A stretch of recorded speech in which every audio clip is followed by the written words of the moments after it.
22শে জানুয়ারিতে রামলীলার প্রাণ প্রতিষ্ঠা করবেন প্রধানমন্ত্রী নরেন্দ্র মোদী।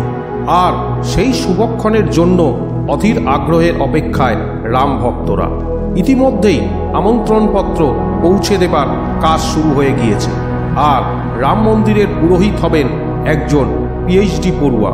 চমকে যাচ্ছেন, কে তিনি, কত বেতনই বা পাবেন? এরকমই হাজারটা প্রশ্ন হয়তো আপনাদের মাথায় আসছে। নমস্কার বন্ধুরা, জানা অজানা চ্যানেলে আপনাদের স্বাগত। বন্ধুরা, আজ আমরা এই ভিডিওর মাধ্যমে আপনাদের জানাবো রাম মন্দিরের প্রধান পুরোহিত কে হবেন এবং তার বেতনই বা কত টাকা ধার্য করা হয়েছে। বন্ধুরা, আপনারা হয়তো অনেকেই জানেন না যে শর্টলিস্ট প্রক্রিয়া শেষ হয়ে গিয়েছে। আর ইতিমধ্যেই 3000 প্রার্থীর মধ্যে 20 জনকে রাম মন্দিরের পুরোহিত হিসাবে শর্টলিস্টেড করা হয়েছে, যার মধ্যে রামলীলার পূজারী হবেন মোহিত পাণ্ডে। কিন্তু কেন বলুন তো এই পড়ুয়াই সুযোগ পাবেন রামলীলা পুজো করার? কত বেতনই বা পাবেন তিনি? প্রশ্ন আসছেই। বেছে নেওয়া হলো রাম মন্দিরের পুরোহিত ভগবান রামলালার পূজা অর্চনার জন্য। আপনাদের জানিয়ে রাখি, দুধেশ্বরের পড়ুয়া মোহিত পাণ্ডের নাম সামনে এসেছে। 6 মাসের জন্য প্রশিক্ষণ চলবে তার। আর রাম মন্দিরের নির্মাণ আমরা জানি প্রায় শেষ।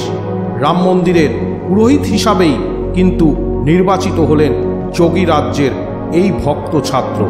গাজিয়াবাদের প্রাচীন শ্রী দুধেশ্বরনাথ মঠ মন্দির উত্তর ভারতের অন্যতম প্রাচীন মন্দির আমরা জানি, এবং প্রতিদিন হাজার হাজার ভক্তের সমাগম হয় ওখানে।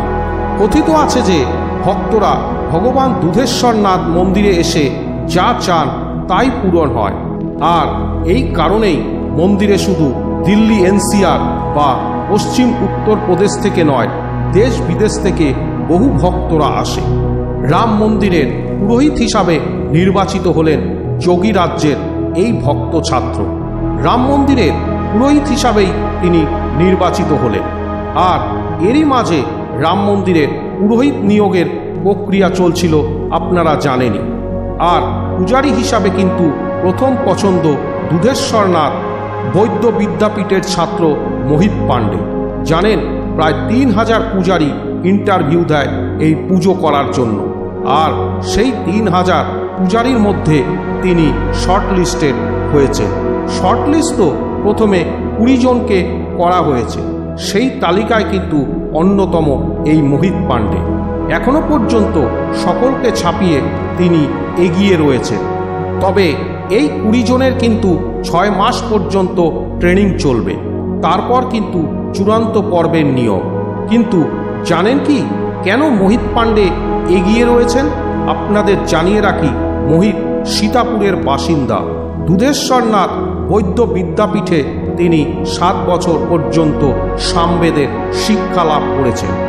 এরপর আচার্য পদের শিক্ষার জন্য তিনি তিরুপতি পাড়ি দেন।